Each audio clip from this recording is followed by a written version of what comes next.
Faisal order صاحب دو scenarios ہیں جو میں آپ کے سامنے رکھنا چاہتا ہوں. ایک، عمران نے اگر مرتضیٰ بھٹو کی اسیسینیشن کا تذکرہ کیا ہے تو مرتضیٰ بھٹو اللہ ان کی مغفرت فرمائے، ان کی بھی اور بے نظیر بھٹو صاحبہ کی بھی. بے نظیر بھٹو وزیر اعظم پاکستان تھی، اور جس طریقے سے کراچی کی سڑکوں کے اوپر پولیس والوں نے گولیاں ماری تھیں، یہ باقاعدہ مجھے تو لگتا ہے یہی تھا کہ میرے پاس تفصیل تو نہیں ہے کہ میں نے فائلیں پڑھی ہوں کہ ایک پلان طریقے سے اس کو گھیر کے مرتضیٰ کو وہاں مارا گیا اور پھر میک شور کیا گیا کہ سڑک کے اوپر اس کی ڈیتھ ہو جائے، تب تک وہ ہاسپٹل نہیں جائے.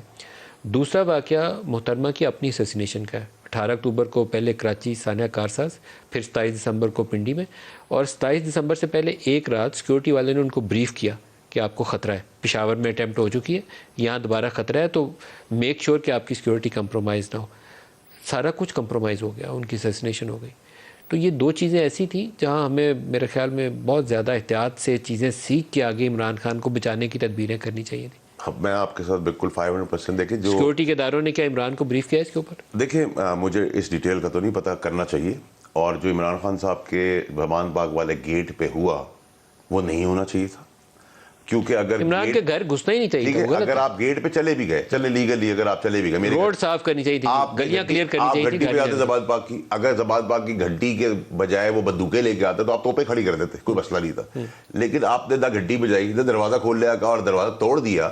یہ کیا بتا رہا ہے؟ یہ تو آپ اس ٹریپ کے اندر سبھی جا رہے ہیں جس ٹریپ کو کسی نے بڑا ماسٹر مائنڈ کیا ہوا. اور دیکھیں ندیم ملک صاحب، ایک بات یاد رکھیے گا، عمران خان صاحب کے جو ارد گرد لوگ ہیں، میں بار بار بول رہا ہوں، ان کی بیرون ملک ایجنسیوں سے تعلقات ہیں.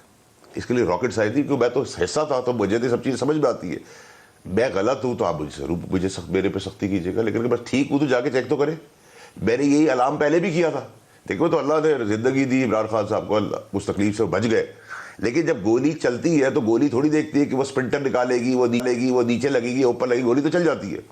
اس کو اتنا آسان نہ لیں. اور عمران خان صاحب کو چاہیے، جو اس وقت بھی میں نے ان سے کہا تھا کہ عمران خان صاحب یہ جو گولیوں کا عمل ہے، میں نے عمران خان صاحب کو 10 دفعہ یہ بات کی تھی کہ سر آپ کی جان کو خطرہ ہے. اور ایک جلسے میں میں ان کی ہیومن شیلڈ بھی بنا تھا، جب ان کے آگے آ کے وہ اس پہ کراچی میں بات کر رہے تھے پوڈیم پہ، تو ان کے آگے آج بھی ویڈیو فوٹیج ہے، میں ان کے آگے یوں کھڑا ہوں. تو ہم ورکر جو ہے وہ جان دینے والے لوگ تھے.